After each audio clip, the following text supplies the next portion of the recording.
2 video ரெண்டும் வெவ்வேறு நேரத்தில் எடுக்கப்பட்டது. ஆனால் சேம் டயலாக் என்னன்னா,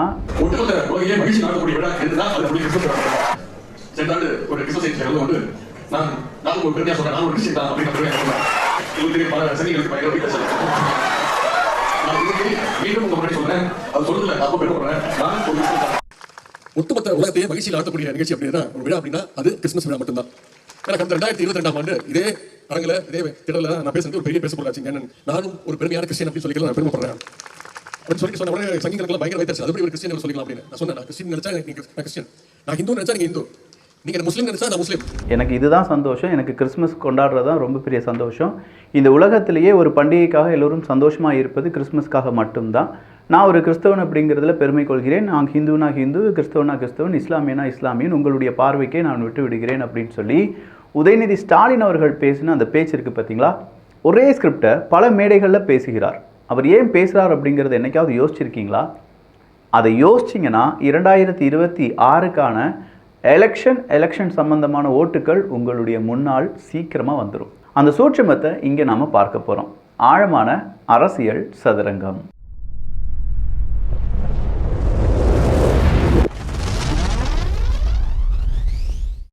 சூட்சமும் வேறு எதுவுமே கிடையாதுங்க. 5 முனை போட்டி. இந்த 5 முனை போட்டியில் கண்டிப்பாக ஓட்டுக்கள் அப்படிங்கிறது சிதறும். உதயநிதி ஸ்டாலின் அவர்கள் தான் டிஎம்கேயினுடைய அடுத்த தலைவர். ஸ்டாலின் அவர்களுக்கு பிறகு திமுக உதயநிதி ஸ்டாலின் அவர்களுடைய கட்டுப்பாட்டில் தான் இருக்க போகுது. வேறு யாருமே, அது கே நேரவர்களாக இருக்கட்டும், இல்லாட்டி வேறு யாருக்குமே, பொன்முடியவர்களாக இருக்கட்டும், வேறு யாருமே அதற்கான கேப்பபிள் இல்லை அப்படின்னு சொல்லி திமுகவே தீர்மானிச்சிட்டாங்க. ஸோ உதயநிதி ஸ்டாலின் அவர்கள் அடுத்த ஒரு தலைவராக மாறுவதற்கு அவருக்கு என்ன தேவைன்னா, செம்மையான ஒரு ஓட் பேங்கிங் அப்படிங்கிறது தேவை. கண்டிப்பாக இப்போ இருக்கக்கூடிய இந்த சலசலப்பான நேரத்தில் பாஜகவினுடைய வளர்ச்சி, அண்ணாமலை அவர்கள் வந்ததோடு பாஜகவினுடைய வளர்ச்சி அப்படிங்கிறது ரொம்ப கூடுதலாகிட்டே இருக்குது.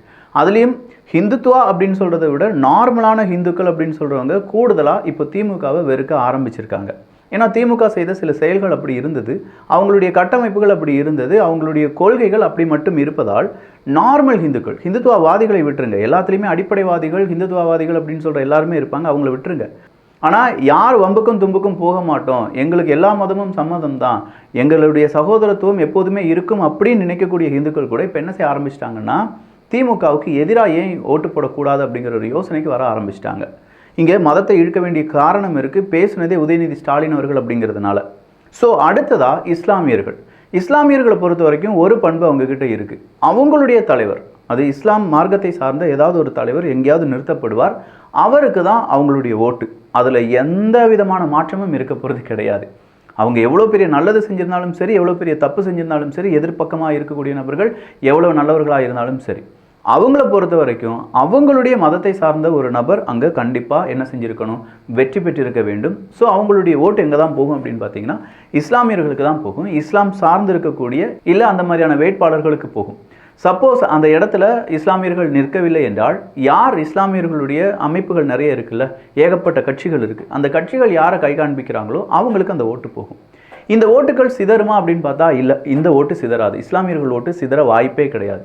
இந்துக்களுடைய ஓட்டு சிதறும். பாஜகவுக்கு கொஞ்சம் போகும், நாம் தமிழர் கட்சிக்கு கொஞ்சம் போகும், தமிழக வெற்றி கழகத்துக்கு கொஞ்சம் போகும், அதிமுகவுக்கு கொஞ்சம் போகும், திமுகவுக்கு கொஞ்சம் போகும். இதே மாதிரியான அடுத்த ஒரு ஓட் பேங்கிங் யார் அப்படின்னு பார்த்தீங்கன்னா கிறிஸ்தவர்கள்.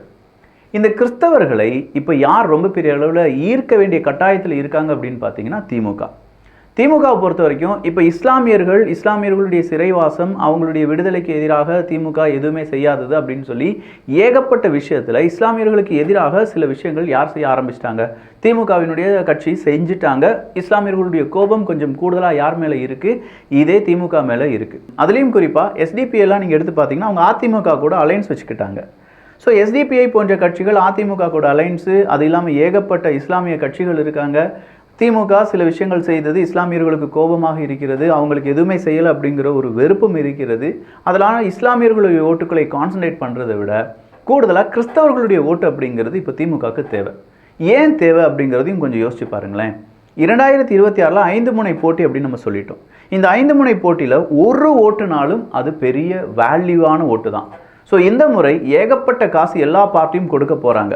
நான் சொன்னாலும் சொல்லலைனாலும் கண்டிப்பாக இங்கே வாக்குகள் சேகரிக்கப்படும் போதோ இல்லாட்டி ஓட்டுக்களை செலுத்துவதற்கு முன்பாகவோ பணம் அப்படிங்கிறது அவங்கவுங்க வீட்டுக்கு வந்துடும். கொலுசாக வருது, ஜுவல் பாக்ஸாக வருது, பானையாக வருது, மோதிரமாக வருது, கிழிச்ச நோட்டாக வருது, கிழிக்காத நோட்டாக வருது, இப்படின்னு சொல்லி பல மாறு வேடங்களில் பணம் அப்படிங்கிறது வரப்போகிறது. ஈரோட்டில் கூட இடைத்தேர்தல் வரப்போகுது அப்படின்னு சொல்கிறாங்க. போன முறை என்னப்பா கிடைச்சின்னு சொல்லி என்னுடைய ஒரு நண்பர்கிட்ட கேட்கும்போது அவர் சொல்கிறாரு, அது வேற நிறைய கிடைச்சி, இந்த முறையும் அதே மாதிரி கிடைக்கும் நாங்கள் எதிர்பார்க்கிறோம், ஆனால் நான் வேற கட்சிக்கு தான் ஓட்டு போட்டேன் அப்படிலாம் சொன்னாங்க. ஸோ இந்த இடத்துல நான் கிறிஸ்தவர்கள் தான் அப்படின்னு சொல்லி கிறிஸ்தவர்களுடைய ஓட்டை இப்போ ஹோல்டு பண்ண நினைக்கிறாரு உதயநிதி ஸ்டாலின் அவர்கள். அதே நேரத்தில் பல மதங்களுக்கு இடையே இவர் ஒரு பிளவை ஏற்படுத்துகிறார் அப்படின்னு சொல்லி பலவிதமான குற்றச்சாட்டுகள் இருக்கு. ஏன்னா கிறிஸ்தவ விழாக்களை மட்டும் இவர் ரொம்ப பெருசாக பேசுறதுனால மீதம் இருக்கும் 2 மதத்தை சார்ந்தவர்களும் இவருக்கு எதிராக போகிறதுக்கான வாய்ப்புகள் இருக்குது. அதனால தான் கடைசி 2 வரிகள் சேர்க்கப்படுகின்றன. நீங்கள் நீ கிறிஸ்தவனா பார்த்தா கிறிஸ்தவன், இஸ்லாமியனா பார்த்தா இஸ்லாமியன், ஹிந்துவா பார்த்தா ஹிந்து அப்படின்னு சொல்லி முடிச்சிடுறார். ஸோ இங்கே இருக்கக்கூடிய முக்கியமான அரசியல் மத அரசியல் தான். இந்த மத அரசியலில் இவருடைய இந்த ஸ்பீச் ரொம்ப இம்பார்ட்டண்ட்டானது. மக்கள் யாரும் இதை மறந்துடாதீங்க. இந்த மறதி அப்படிங்கிறது கண்டிப்பாக உங்களுக்கு வரும் காலத்தில் தேவைப்படும். ஏன்னா இதை நீங்கள் மறந்து நீங்கள் உதயநிதி ஸ்டாலின் அவர்கள் அன்னைக்கு அப்படி பேசினாரு அப்படின்னு சொல்கிற அளவுக்கு அவருடைய செயல்பாடும் இருக்கும். கண்டிப்பாக திமுக அதற்கான வியூகத்தை அமைக்க ஆரம்பிக்கும். அடுத்ததாக வந்திருக்கக்கூடிய ரொம்ப முக்கியமான ஒரு செய்தி என்ன அப்படின்னு பார்த்தீங்கன்னா, எண்ணூரில் அமைய இருக்கக்கூடிய அனல் மின் நிலையம் தான். ஒரு அக்காலாம் சொல்ல முடியாது, அந்த பெண் சூப்பர் தங்கை தான், வேற லெவலில் வச்சு செஞ்சுட்டாங்க. அங்கே இருக்கக்கூடிய திமுக காரங்கள்லாம் ஒரு கட்டத்துக்கு மேலே நாம் தமிழர் கட்சிக்கெல்லாம் இங்கே இடம் இல்லைப்பா அப்படின்னு சொல்கிறாங்க.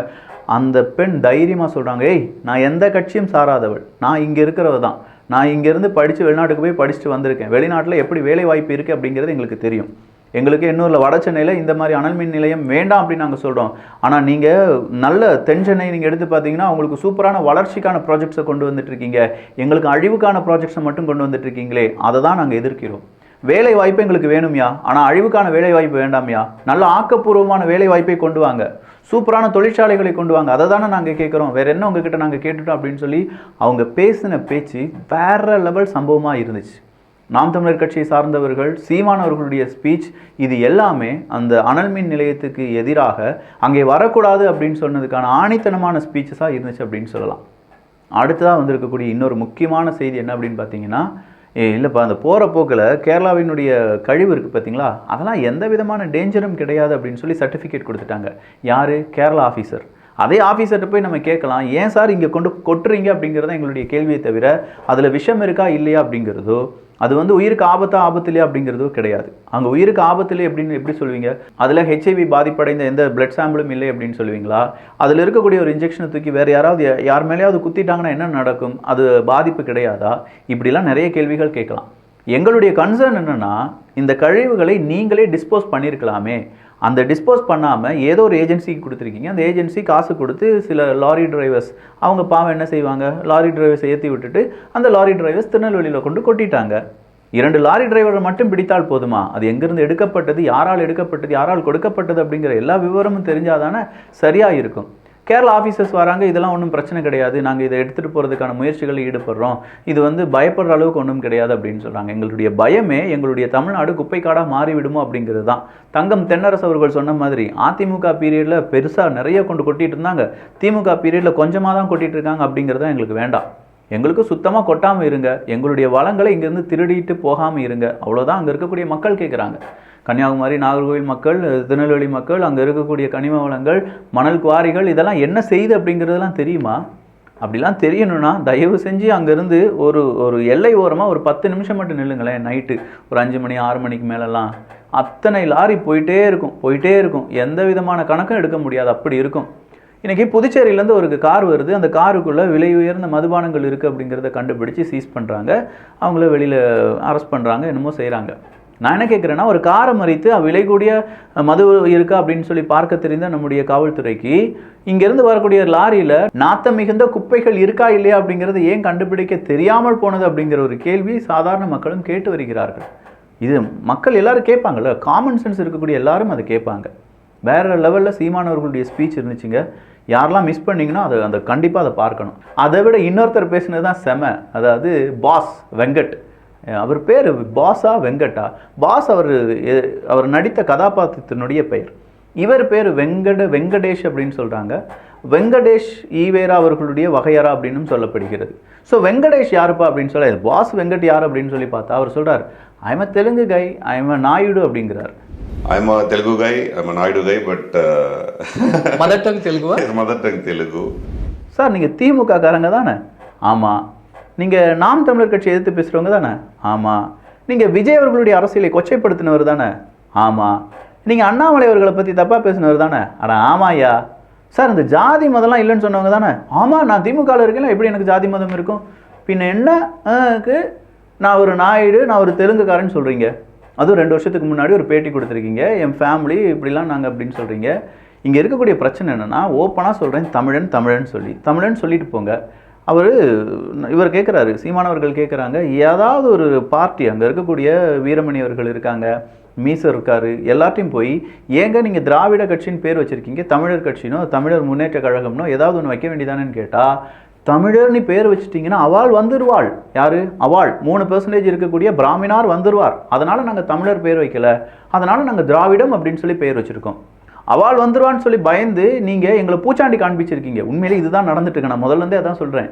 இங்கே காண்பிக்கப்படுவது என்னென்னா, பயம் காட்டி ஒரு அரசியல் அப்படிங்கிறது செய்யப்படுகிறது. நடக்குதோ இல்லையோ அது நடந்துடும். 10 வருஷத்துக்கு பிறகு என்ன நடந்துரும் தெரியுமா, 10 வருஷத்துக்கு பிறகு என்ன நடந்துரும் தெரியுமான்னு சொல்லி பயங்காட்டி இந்த வருஷம் அவங்களுக்கு தேவையான எல்லா விஷயங்களையும் அனுபவித்து போகிறது. 10 வருஷத்தில் செத்து போயிடும்டா, இந்த வருஷம் எல்லா தப்பையும் செஞ்சிடலாம் அப்படின்னு சொல்லி தப்பை செய்கிறதுக்கு நம்மளால் முடியுமா? அப்படி தப்பு செஞ்சால் என்ன பிரச்சனை வரும்? எல்லாருமே செத்து போயிடுவோம். ஆனால் ஒருத்தன் உங்களை பயங்காட்டுறான், இன்னும் 10 வருஷத்தில் நம்மளாம் செத்து போயிடுவோம், வா இருக்கிற எல்லா தப்பையும் செய்வோம், என்ன வேணாலும் செய்யலாம்ப்பா, 10 வருஷத்தில் நம்ம செத்து போயிடுவோம். அந்த பயம் காட்டுதல் வழியாக இங்கே பல தவறுகள் நடைபெறுகின்றன. இங்கே பயம் காட்டுதல் 2 விதத்தில் நடைபெறுது அப்படின்னு சொல்லி சீமானவர்கள் சொல்கிறாங்க. ஒன்று, தமிழ் அப்படின்னு சொல்லி வச்சுட்டா பிராமணர்கள் வந்துடுவாங்கன்னு சொல்லி பயம் காட்டி 30% திராவிடர்கள் உள்ள வந்துட்டாங்க. இப்போ என்ன நடக்குது? அப்போ திராவிடர்கள் இங்கே அவங்களுடைய ஐடென்டிட்டியை மறைத்து இங்கே வாழ்ந்து கொண்டிருக்கிறார்கள் அப்படின்னு சொல்கிறாங்க. தமிழர்கள் என்று இருந்தால் பார்ப்பனர்கள் வந்து விடுவார்கள். அதில் உங்களுக்கு என்ன பிரச்சனை என்றால், தமிழர்கள் என்று இருந்தால் நாங்கள் வர முடியாது. இதுதான் பிரச்சனை. யார் வர முடியாது? இந்த திராவிட திருட்டு திருவாளர்கள் உள்ள வர முடியாது. 3 விழுக்காடு பிராமணன், அவர்கள் மொழியிலே பார்ப்பனன், 30 விழுக்காடு திராவிடன். இங்கே அவர் பிரிவினை பேசுகிறாரா இல்லையா அப்படிங்கிறத விட இங்கே இருக்கக்கூடிய முக்கியமான அரசியலும் இங்கே நாம் கவனிக்கப்பட வேண்டும். இன்னைக்கு நாம தமிழர்கள் திராவிடர்கள் அப்படின்னு சொல்லி சண்டை போட்டுட்டு இருக்கோமா? இன்னும் 10 வருஷத்துல எப்படி தெரியுமா சண்டை போடுவோம்? ஐயோ தமிழ்நாட்டு மக்கள் வெர்சஸ் வட இந்தியர்கள் அப்படின்னு சொல்லி சண்டை போடுவோம். கண்டிப்பா இந்த சண்டை நடக்கும். எப்படி நடக்கும்? எல்லா வேலைகளிலும் அவங்க வந்துட்டாங்க. நம்முடைய அந்த ஒரு உரிமை அங்கே பறிபோகிறது என்றால் அந்த கேள்வி நிச்சயமா ஒவ்வொருத்தவங்க மனசுலையும் வரும். பாரதியாரை இங்கே தூற்றப்படுகின்ற ஒரு நிலைமை தான் இருக்கு. பாரதியாரை யார் இங்க புகழ்த்தி பேசுறா? என்ன சொல்றான் பாருங்க, தமிழை சனியன் என்று ஒருத்தர் சொல்றார். இவர் யாரு?